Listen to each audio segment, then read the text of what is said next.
My friends, today we're going to be learning about the circular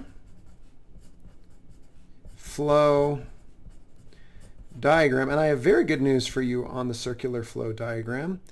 You do not need to be scared or stressed at all, because this is just not that scary at all. This is actually pretty straightforward, and it's not really a graph. It's not something that you need to learn how to manipulate. This is just something that is good for you to know. And so if you can draw the whole thing, you're probably in a really good place. So what we're going to do over here on the side is we're going to draw a little house.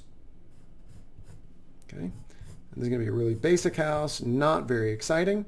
There's my house, and we're going to put over here households. Okay, and over here we're going to put, let's make it kind of into a cool little double building skyscraper here. And this is going to be called firms. And the way that this works is that firms have things that households need, and households have things that firm needs. And so a lot of people want to say, well, these two just trade directly with each other, and so they just draw kind of an arrow and everything is good.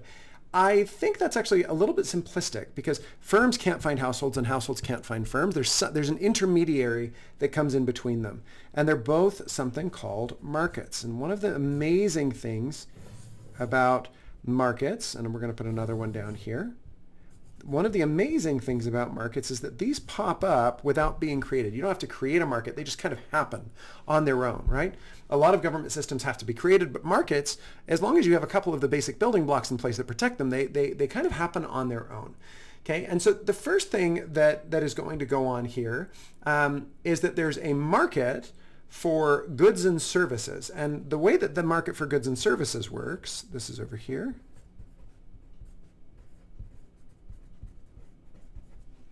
is that firms are going to sell goods and services going this direction to households.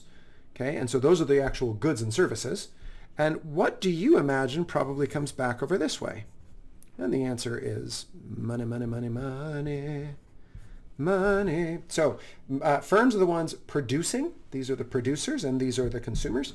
Okay, and that's kind of the basic flow of what's going on there. But that's not the only flow of what's going on and what we care about. There's a secondary market that a lot of people forget about. This is the one that's more familiar to us because we're used to this.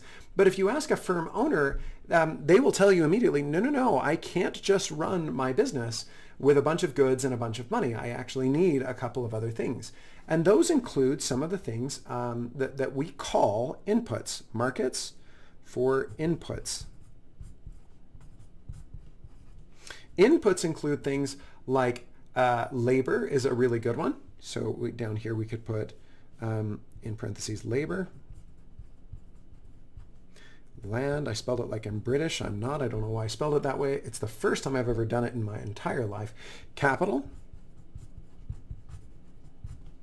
Ideas, entrepreneurship.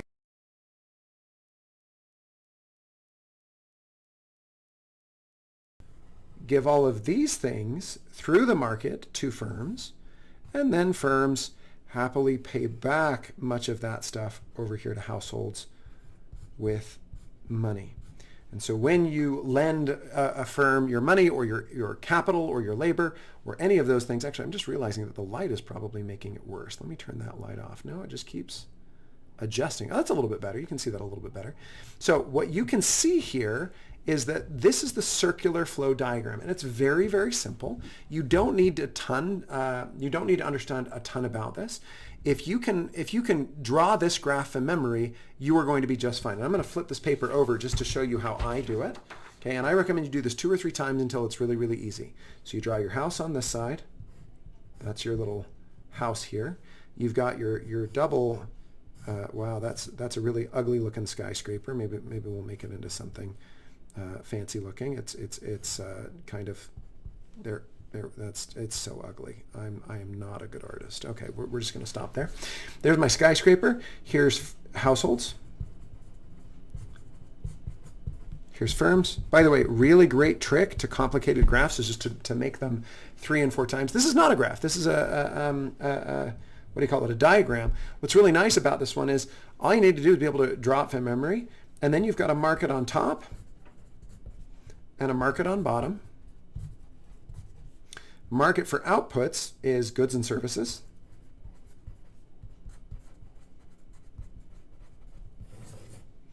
Okay, and the way that the firm works is that they go that way, and the households give them money in exchange.